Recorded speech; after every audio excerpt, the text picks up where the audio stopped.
All right, this is my first time with this group, and it's been so lovely, and I'm excited to present to you today. I'm also going to use a timer like Juliana did. All right, so as she mentioned, I am a middle school counselor at an independent school in Toronto, and we actually are an all-girls school, which is something that we're very much coming to terms with these days as we realize that, gender identity, gender expression, that there's more than two genders of male and female.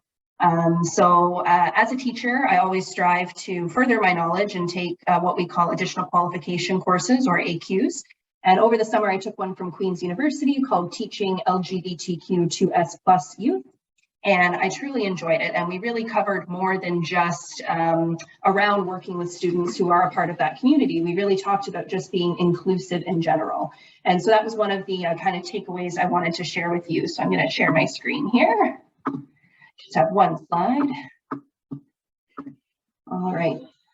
So, at my school, we have really been talking about the idea of making sure that we're using gender neutral language. So although my school is an all girls school and we ask that students identify as a girl when they apply, we understand that students can be on an identity journey and that they may not always identify as a girl. And so for our students who feel they no longer identify as a girl, we still welcome them to stay at our school. We will also support them if they want to find another school. Sometimes they want to go to an all boys school or a co-ed school. But if they want to stay at our school, we certainly welcome them. So we do have a set of transgender guiding principles, which we developed about 6 years ago.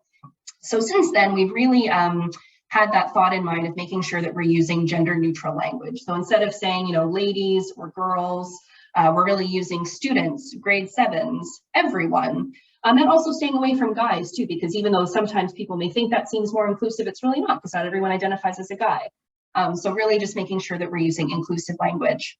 But through this course, I really learned about the idea of really ensuring that we're being inclusive in other ways as well, just to make sure that we're not alienating anyone. So the graphic you'll see up here is from a website called the Inclusium, and it's based for museums, but I think it fits really well for schools, and I think it also just fits really well for just all areas of life when we're thinking about how we interact with people. So I apologize that some of the text is a little bit small, so I will read it out.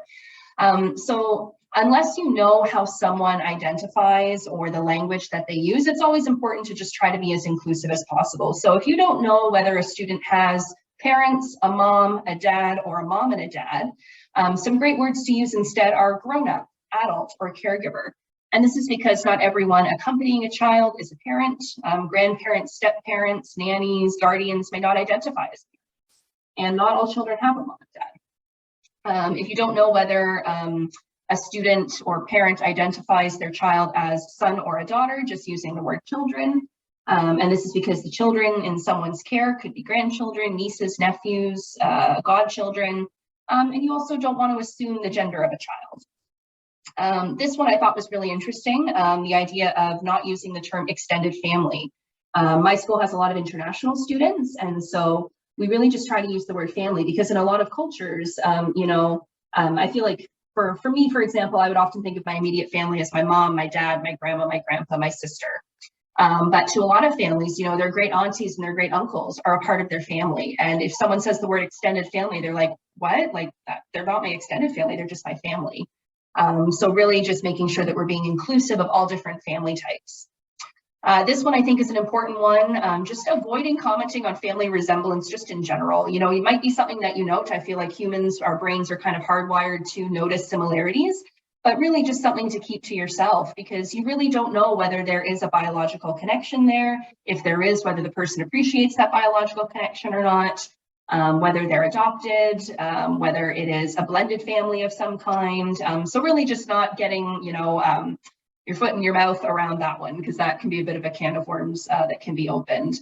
And then the last one that I thought was really important is not talking about members of a household per se, because, families don't always live together. If a parents are separated or divorced, or sometimes you might have, a family member who's incarcerated, for example, or maybe lives in another place due to business or family circumstances. So just really using the term family members.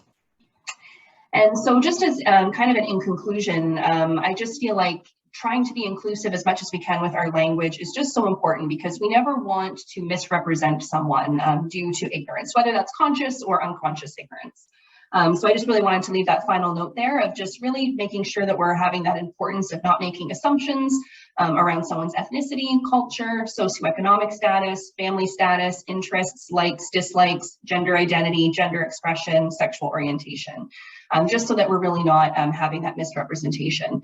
And of course, you know, getting to know each other and asking questions is a wonderful way to get to know each other, and to make sure that we're not just making those kind of snap assumptions that we can when we first meet someone. All right, thank you so much.